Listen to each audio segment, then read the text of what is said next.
Galera, boa tarde, estou aqui filmando mais um carro chegando aí, que eu trabalho nessa empresa nos 300 mil quilômetros. Dessa vez é um Celta 1.0 e tá aí chegando nos 300 mil quilômetros inteiro. O motor todo original ainda, nunca foi mexido esse motor.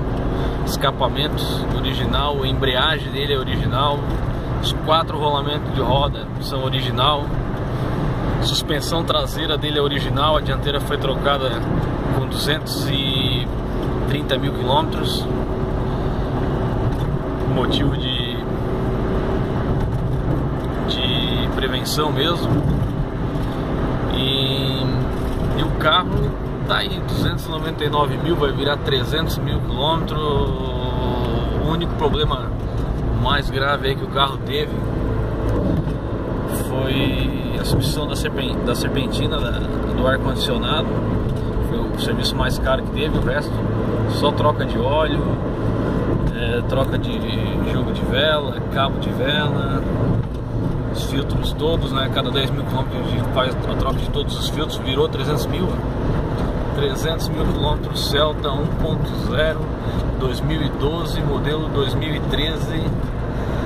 Hoje é dia 21 de agosto de 2016. O carro vai completar 4 anos de uso agora, dia 1º de agosto. Ele então ainda não tem 4 anos ainda e já está aí com 300 mil quilômetros. Tá inteiro aqui, estou aqui no Paraná, Turvo, sentido Agarapuava. Tô voltando já de viagem para Santa Catarina.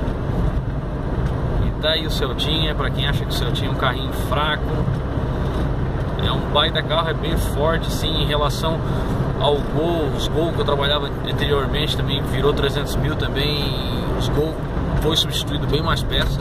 As peças do Gol aguentam menos, principalmente questão de rolamento.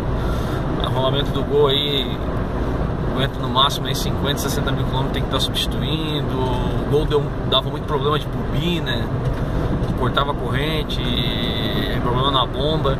Então o Celta está inteiro, tudo original, ainda bomba de combustível original, andando bem. Ele tem uma retomada bem rápida, né? Então o cara que quer comprar um Celta, está em dúvida, tá aí o Celta, carro 100% aprovado aí, muito bom. Né? Apesar de não ser um carro para estar andando na estrada aí, viagens longas, assim, eu faço bastante viagem de longa distância, mas é um carro bom, assim, um carro bem forte mesmo, assim, surpreendeu bastante, assim, a expectativa dele. Valeu!